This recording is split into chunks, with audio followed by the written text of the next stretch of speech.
Rain washed away 84-year-old Elias Holloway's entire life on a freezing Tuesday morning. Thrown onto the Boston pavement by ruthless developers, his only remaining possession was a shattered silver pocket watch. Nobody knew that crushed, worthless timepiece hid a secret worth millions and a mystery that would ruin a billionaire. Cold November downpours always made the gentrifying streets of Boston's South End look utterly unforgiving, but never more so than the morning Elias Holloway was dragged from his home. For 42 years, Elias had lived in a modest, rent-controlled apartment on the ground floor of a crumbling brownstone on West Chandler Street. He was a quiet, unassuming man with a gentle smile and a profound limp, known to the neighborhood only as the elderly gentleman who fed the stray cats and swept the front stoop every morning. Tobias Fletcher, a 32-year-old struggling horologist, stood inside his failing repair shop across the street, watching the tragedy unfold through his rain-streaked display window. Tobias, or Toby, to the few friends he had left, was a third-generation watchmaker, drowning in the debts his late father had left behind. His shop, Fletcher & Sons Horology, was weeks away from foreclosure. But Toby's own financial ruin vanished from his mind as he witnessed the sheer brutality occurring on the opposite sidewalk. Men in heavy work boots and dark rain slickers were hauling garbage bags, worn furniture, and frail wooden chairs out of Elias's front door, tossing them ruthlessly onto the wet pavement. These were not city marshals. These were private contractors hired by Kensington Harbor Holdings, a predatory real estate development firm owned by the notorious billionaire Bradley Kensington. Kensington had been aggressively buying up properties on the block, bullying elderly tenants into vacating so he could demolish the historic buildings and erect luxury glass condominiums. Elias was the last holdout. Elias stood on the sidewalk, in nothing but a thin wool cardigan and pajama pants, trembling violently in the freezing rain. He pleaded with the burly foreman, a towering man named Victor Briggs, grabbing at the sleeve of the man's jacket. "Please, my medication is in the brown box." Elias's voice cracked, barely audible over the roaring Boston traffic. "And my wife's photographs. Just let me get her photographs." Briggs shoved the old man backward with callous force. Elias stumbled, his bad leg giving out, and he collapsed hard onto the unforgiving concrete. Toby could not watch anymore. He bolted out of his shop, abandoning a delicate antique mantel clock on his workbench, and sprinted across the flooded street. "Hey, back off!" Toby yelled, placing himself between the fallen old man and the foreman. "What is wrong with you? He's an old man." Briggs sneered, wiping rainwater from his thick jaw. "He's a trespasser, kid. Court order came through this morning. Kensington Holdings owns the building now. His junk goes on the curb. If you care so much, take him home with you." Before Toby could retort, a sharp gasp drew his attention downward. Elias was clutching his chest, his face completely drained of color, his breathing shallow and erratic. The shock and the cold had triggered a cardiac event. Toby immediately dropped to his knees, pulling his own dry jacket off and wrapping it around the shivering man. "Call an ambulance!" Toby screamed at Briggs.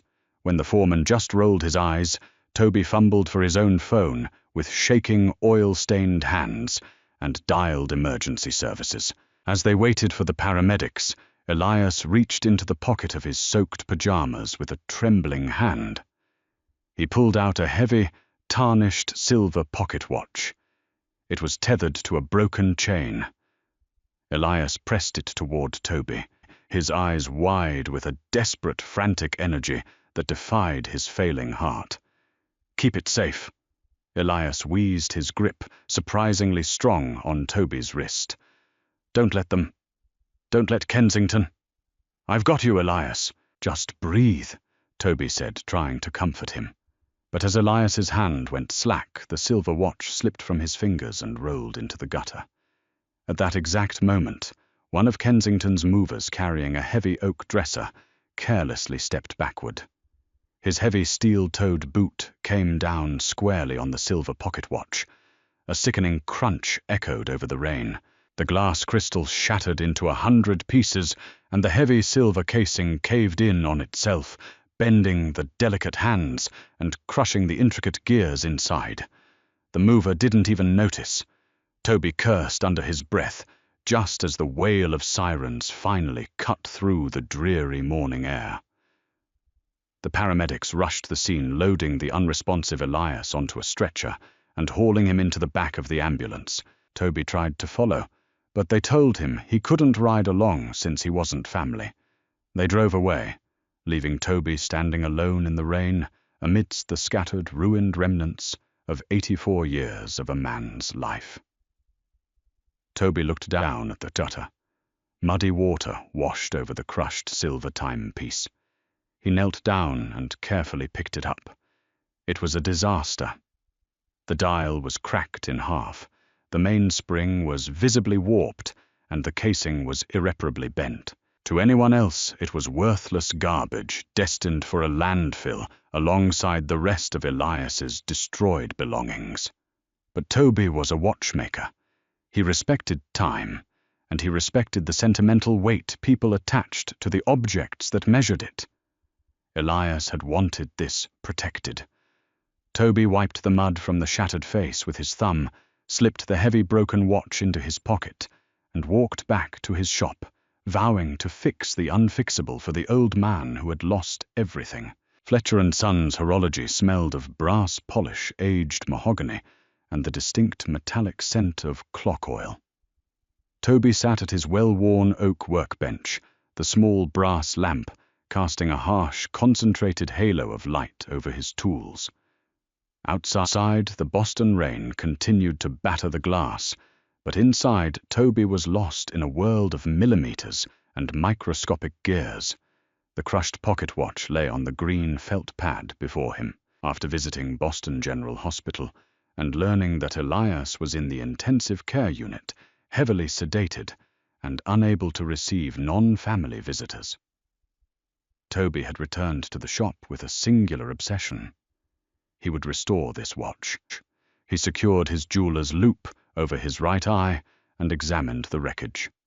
It was a Waltham model, 18999, a sturdy, reliable piece of American horological history. However, the casing was unusually thick, crafted from heavy sterling silver that lacked the typical ornate engravings of the era. The damage from the steel-toed boot was catastrophic. The crown was snapped off, and the case back was jammed shut by the warped metal. Using a specialized case knife and a brass hammer, Toby spent 45 tense minutes gently prying the bent silver apart. He had to be agonizingly careful. One wrong slip, and he would destroy the brass movement plates inside. Finally, with a sharp pop, the back casing sprang free, revealing the intricate frozen heart of the timepiece. Toby frowned. Something was wrong. A standard Waltham 1899 movement should sit flush against the inner rim of the casing. But this movement was elevated, resting on a secondary custom-milled brass plate that Toby had never seen in any factory manual. It created a false bottom, a hidden compartment, measuring barely half an inch deep between the gears and the silver backing. His heart began to beat a little faster.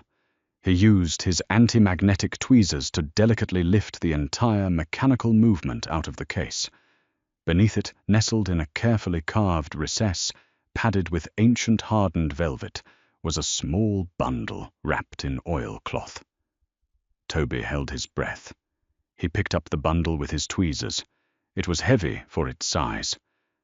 Using a dental pick, he carefully unfolded the brittle yellowed cloth. A stone rolled onto the green felt of his workbench. Toby froze his loupe, magnifying the object to astonishing proportions. It was a rough, uncut gem, roughly the size of a large quail egg. It wasn't sparkling or brilliantly faceted, like the diamonds in engagement rings. It was frosted, geometrically complex, and possessed a deep, mesmerizing, translucent pink hue. Toby's hands began to shake. He was a watchmaker, but he knew enough about gemology from his father's estate jewelry appraisals to understand what he might be looking at. He unlocked his bottom desk drawer and pulled out a high-end thermal diamond tester. He turned it on, waiting for the needle to calibrate. He pressed the metal tip against the rough surface of the pink stone. The machine instantly emitted a high-pitched beep, and the LED scale shot all the way into the red zone. Positive. It was a diamond. An unpolished, natural pink diamond of monstrous proportions.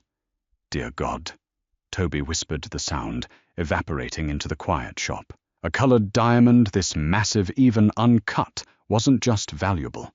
It was historically significant. It was worth millions, perhaps tens of millions of dollars. Why did a destitute old man in a rent-controlled apartment have a king's ransom hidden in a broken Waltham? Toby turned his attention back to the empty silver casing. He swabbed the tarnished inner back with a Q-tip, dipped in solvent, clearing away decades of grime. Faint, hand-etched lettering revealed itself under the light. To CH, the true prize of the Van der Veen collection. Keep it hidden. 1954. Toby immediately turned to his laptop, his fingers flying across the greasy keyboard. He searched, Van der Veen collection, 1954 pink diamond. The results populated instantly, and Toby's blood ran cold. In 1954, a legendary jewel heist occurred at the estate of a Dutch diamond magnate in New York. The crown jewel of the theft was the Rose of Amsterdam, an enormous, rough pink diamond that vanished without a trace. The primary suspect was a master thief, known only as the Ghost, who supposedly perished in a car crash weeks after the heist. The diamond was never recovered. Before Toby could process the magnitude of what he was holding, the bell above the shop door chimed aggressively. Toby instinctively threw a shop rag over the diamond and the disassembled watch, his heart leaping into his throat. He looked up. 2 men stood in his shop. One was Victor Briggs, the ruthless foreman from the eviction. The other was a sharp-featured man in a tailored, ridiculously expensive Italian suit, holding a sleek black umbrella. "Are you the watchmaker?" the man in the suit asked. His voice was smooth, cultured, but carrying an unmistakable edge of violence. "I am," Toby said, subtly sliding his hand over the shop rag, pulling it closer to the edge of the desk. "Can I help you?" "My name is Mr. Vance. Excuse me, my name is Mr. Sterling. Wait, no." The man chuckled coldly, adjusting his silk tie. "Let's stick to reality. My name is Bradley Kensington. I own the property across the street. And I believe you have something that belongs to my company." Toby swallowed hard, staring face to face with the billionaire developer who had thrown Elias into the street. "I don't know what you're talking about," Toby lied, keeping his voice remarkably steady. "Your men threw an old man's life into the garbage. I didn't take anything of yours." Kensington stepped closer, his eyes scanning the cluttered shop, lingering on the tools, the clocks, and finally the rag under Toby's hand.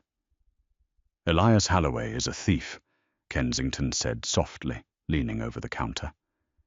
"He stole something from my grandfather decades ago. A family heirloom, a pocket watch. We know he had it on him today. We searched his belongings and it wasn't there. But Victor here says you were awfully eager to rush into the street after he dropped." Kensington's smile didn't reach his eyes. "Give me the watch, Mr. Fletcher, or I will buy this miserable failing shop out from under you tomorrow, and my men will tear it down with you inside." Toby's pulse hammered against his ribs like the escapement wheel of an overwound grandfather clock.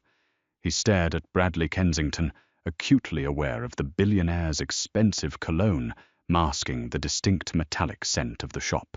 Kensington's eyes were cold, utterly devoid of the philanthropy he projected on local news channels. Underneath the rag resting beneath Toby's palm lay a shattered Waltham casing and a rough pink diamond worth more than the entire city block. "I don't respond well to threats, Mr. Kensington," Toby said, forcing a calm into his voice that he did not feel. While maintaining unbroken eye contact with the developer, Toby's right hand subtly manipulated the items hidden beneath the oily cloth. His fingers brushed the heavy, uncut gem. With a slight flick of his wrist, he pushed the pink diamond backward, allowing it to drop silently into the deep canvas pocket of his leather work apron. Simultaneously, his fingers blindly grappled with a small plastic bin of scrap metal on the edge of his desk. He found what he was looking for, a heavily dented, silver-plated Elgin pocket watch casing he had stripped for parts 3 weeks ago. Elias dropped a watch. Yes. Toby lied, smoothly, pulling his hand away and whipping the rag off the desk. He gestured to the battered Elgin casing sitting next to his tools. A mover stepped on it. It's destroyed. If this is your precious family heirloom, you can have it. Victor Briggs grunted, stepping forward to snatch the ruined silver casing from the green felt pad.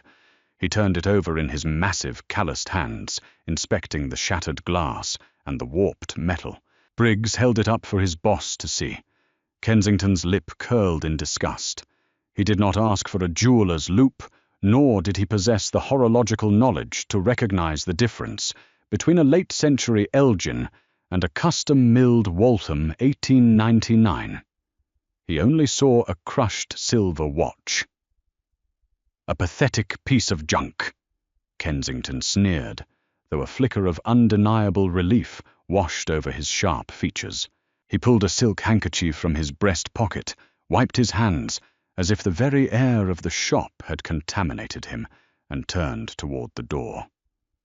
Good luck with foreclosure, Mr. Fletcher. The wrecking ball arrives at the end of the month. The bell chimed as the two men stepped back out into the freezing Boston rain. Toby waited until their black luxury SUV disappeared down West Chandler Street before he finally exhaled, his knees buckling slightly.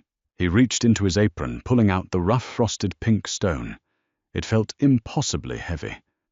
Kensington didn't just want a watch, he wanted the diamond, and he clearly believed the secret was lost forever inside that crushed Elgin casing.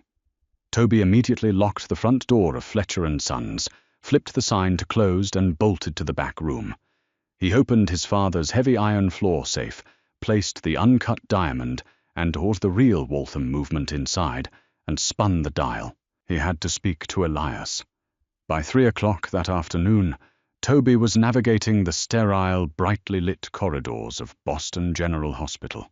He bypassed the main reception desk, blending in with a group of medical students, and slipped into the intensive care wing. Room 412 was quiet, save for the rhythmic beeping of a heart monitor. Elias Holloway lay in the hospital bed, looking infinitely smaller and frailer than he had on the sidewalk. Oxygen tubes were draped over his pale ears, but his eyes fluttered open as Toby approached the rail. "Elias," Toby whispered, leaning in close.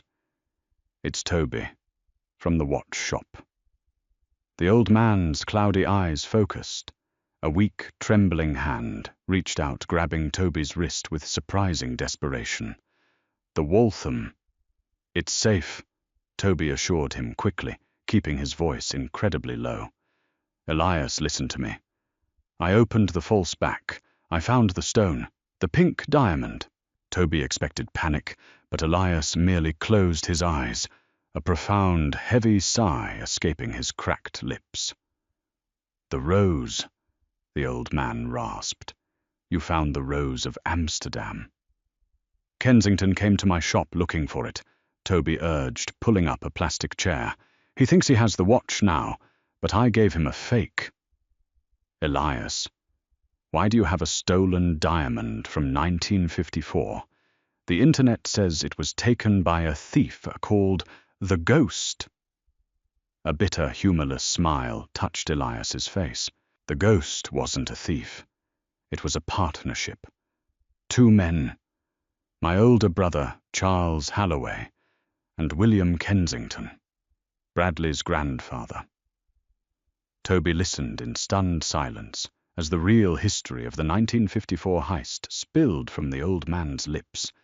Charles Halloway had been a brilliant safecracker hired by the wealthy, corrupt William Kensington to steal the diamond from a rival Dutch magnate. The plan was flawless, but William betrayed Charles. He tipped off the police intending to take the diamond and let Charles rot in federal prison. Charles knew William was a snake. Elias coughed, his monitor spiking slightly. Before the cops cornered him, Charles swapped the real diamond with a glass replica. He hid the true rose inside his pocket, a watch he managed to mail to me, his little brother, the day before he died in a police shootout. Toby's mind raced. So the Kensington Empire was built on stolen wealth. Yes, Elias finished softly. William Kensington used the glass fake to leverage power, never realizing he was duped until decades later. When he found out, he spent his whole life looking for my brother's watch. He passed that obsession down to his grandson Bradley. They wanted to destroy the evidence and claim the real stone. I swore to Charles I would never let them have it. Toby sat back, the weight of a 70-year-old vendetta settling onto his shoulders. Bradley Kensington wasn't just gentrifying a neighborhood. He was systematically destroying Elias to tie up a billion-dollar family crime. We have to go to the police, Toby said firmly. Elias shook his head weakly. Kensington owns half the precinct. He will twist the story. He will claim the watch belongs to his grandfather, and the diamond is his inheritance. You are just a watchmaker, Toby. He will crush you like a bug. I fix broken things for a living, Elias, Toby said, his eyes hardening with a sudden dangerous resolve. And Bradley Kensington just left a very big, very broken gear in his machine. We aren't going to the local police. We are going to set a trap. For the next 48 hours, Fletcher & Sons Horology remained closed to the public. Behind the drawn shades, Toby was not repairing mainsprings or polishing brass. He was meticulously orchestrating the downfall of a billionaire. He knew Kensington would eventually realize the Elgin casing was a decoy.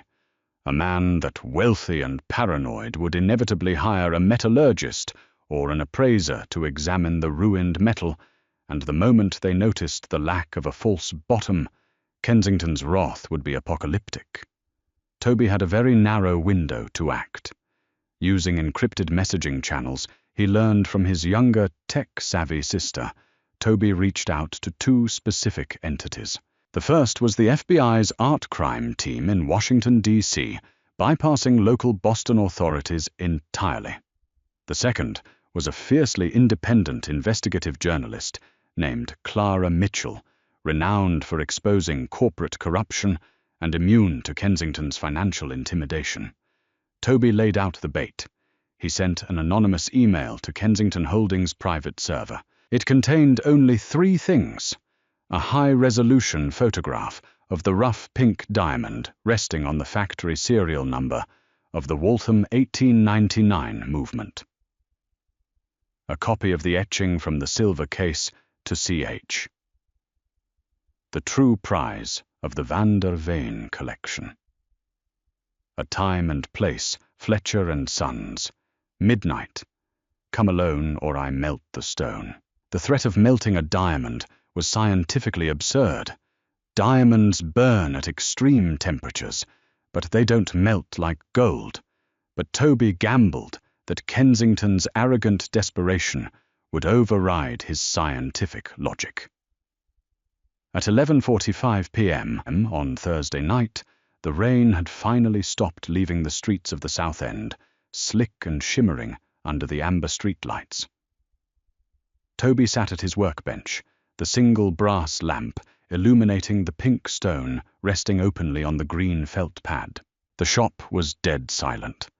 Behind the heavy mahogany clock cabinets in the shadows, 3 armed FBI agents stood perfectly still. In the back office, Clara Mitchell sat with a pair of high-definition audio recorders linked to a microphone taped under Toby's desk. At precisely midnight, the front door's deadbolt clicked. Kensington hadn't bothered to knock. He had brought a master lockpick. Bradley Kensington stepped into the shop, his tailored cashmere coat immaculate. He was alone, just as demanded. His eyes immediately locked onto the glowing pink gem under the lamp. A look of primal, unrestrained greed washed over his face. "You are a very foolish young man, Mr. Fletcher," Kensington said, his voice echoing in the quiet room. He reached into his coat pocket and withdrew a suppressed handgun, aiming it squarely at Toby's chest. "Did you really think you could extort me?" "I don't want your money," Toby replied, keeping his hands flat on the desk. "I want to know why you threw an 84-year-old man out in the freezing rain to die over a pocket watch." Kensington chuckled, stepping closer, his eyes never leaving the diamond.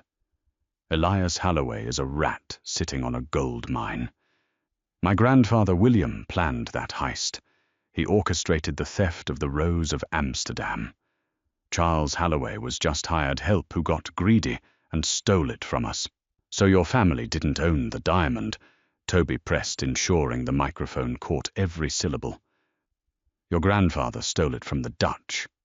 Wealth belongs to those who have the vision to take it," Kensington sneered, stopping just inches from the desk. "My family built an empire, while the Halloways rotted in rent-controlled squalor. That stone is my legacy. It proves my grandfather was the mastermind, not some phantom thief. Now slide it across the desk and I might just let you keep this miserable shop."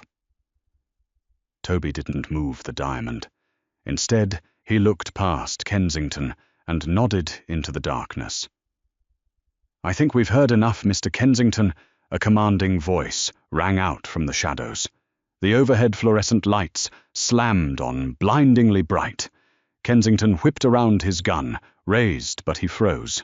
3 FBI agents had their weapons drawn and leveled at his head. "FBI Art Crime Team," the lead agent barked, stepping forward. "Drop the weapon now." The color drained from Bradley Kensington's face. The suppressed handgun clattered onto the hardwood floor. He looked back at Toby, his jaw slacked in utter disbelief, realizing the magnitude of his fatal error. He hadn't just confessed to extortion and armed assault. He had just provided a recorded confession to his family's involvement in one of the most famous unsolved heists of the 20th century. As the agent slammed Kensington against the antique display cases and slapped cold steel handcuffs onto his wrists, Clara Mitchell emerged from the back room, her camera flashing as she documented the billionaire's ruin. The aftermath was swift and brutal. Clara's article hit the internet the next morning, complete with the audio recording. Kensington Holdings' stock plummeted to pennies by noon.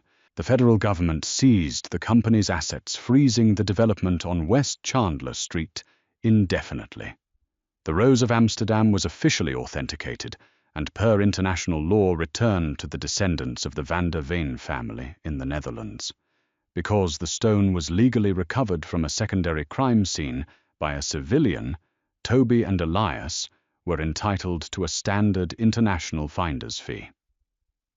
6 months later, the sun shone brightly over the South End. Elias Holloway, walking with a brand-new custom cane, stood outside the brownstone on West Chandler Street. He wasn't a tenant anymore. Using his half of the $4 million finder's fee, Elias had bought the entire building outright.